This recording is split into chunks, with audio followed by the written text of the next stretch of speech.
Okay, so in the production of the flat and long products, an important aspect of good quality steel that needs to be considered is its ability to cold deformation or cold work.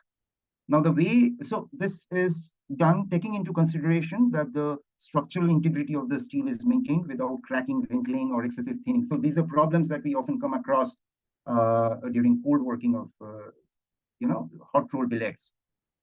So the way you process the material dictates the material's microstructure, and that has a significant effect on the cold working ability of the steel. Of course, there are other factors too, such as the nature of the forces, which could be tensile, compressive, bending, or various combinations thereof. That also decides the cold working ability of the steel. But largely, it is seen that the microstructure plays a major role.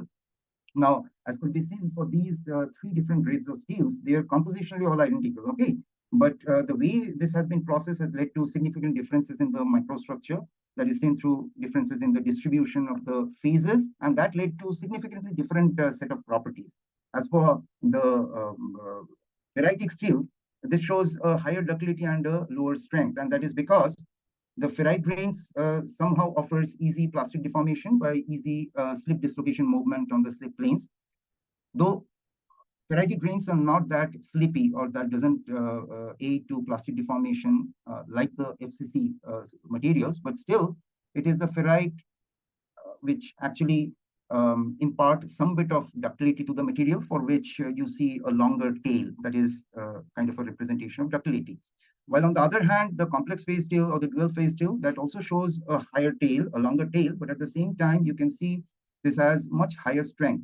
So the higher ductility is again due to the presence of the ferrite phase that offers relatively easier plastic deformation, but at the same time, the higher work hardening grade is because of the large strain localization around the hard martensitic plates on the martensitic islands that lead to a higher strength in the material. Again, steels that exhibit purely, martensitic structures are difficult to deform materials. So they are not preferred candidates for cold deformation. So they typically have high strength, but a very poor ductility. Okay. Now, a measure of steel's cold working ability is what we call as the strain hardening exponent. So the strain hardening exponent gives us an indication of how much the material hardens or strengthens as it is plastically deformed during cold working.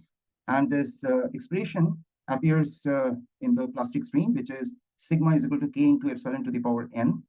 So higher the strain hardening exponent of the material, that means the material is easy to deform, and that would be reflected by a larger area under the curve in the plastic regime in the stress strain plot, while a lower strain hardening exponent show up as a lower or a reduced area under the curve in the stress strain regime. Okay.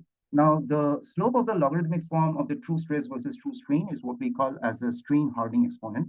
Thus, the material with a higher strain hardening exponent would respond well to cold deformation or plastic deformation. The material's resistance to necking increases, and the material can be stretched farther before the necking starts.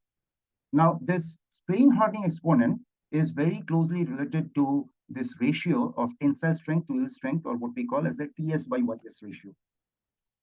Okay, so a higher TS by YS ratio means more material, the material is able to absorb more strain energy during stretching before the necking starts. And as you increase this difference between TS by YS, as you increase this steepness of the curve that you see in the stress strain plot, you end up with a higher TS by YS ratio.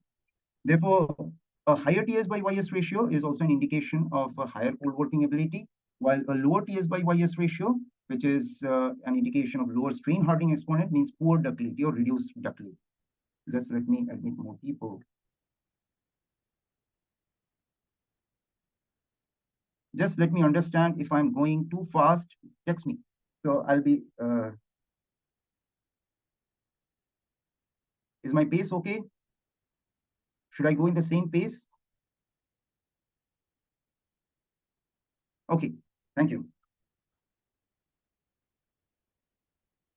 So just let me tell you, the idea is perhaps some have joined a little late. So what we are doing, the purpose is to select material.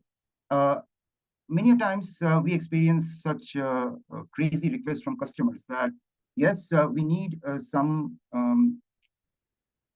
product to be manufactured from semi-finished grade of steels, because we also have a steel production facility. Okay, so but we are not sure whether the stock of material that we have uh, would really be cold worked or not.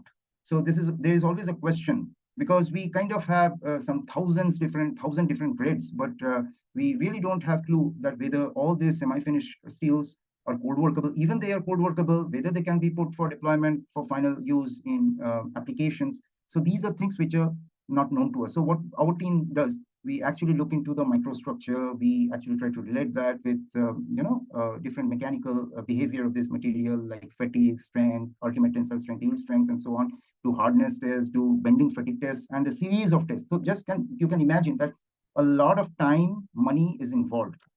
These tests are very expensive. So we then came up with a model that can really do this segregation, this screening.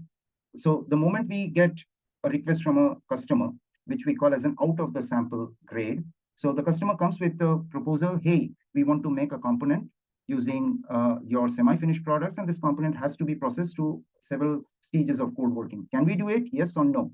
So this model will tell if there is any out of the sample steel grade, could be a request from the customer. If that will be able to capture the pattern that is contained in our model, if it fits into the model, and if we can do a wise prediction, then only we will go for the production. So this is a model that we have created at a base level, or you can call it a prototype model, not yet implemented of course, but at a very low volume production. Okay, we cannot have it, because for that we possibly have to model using 10,000 data set, which we have not done yet. So we are limited to just 250 sets of data, whatever was available with us, but we can extend that model, because whenever you come up with a model, it is hypothetically sound, but you don't know how it is going to behave in a real life practical case. Okay.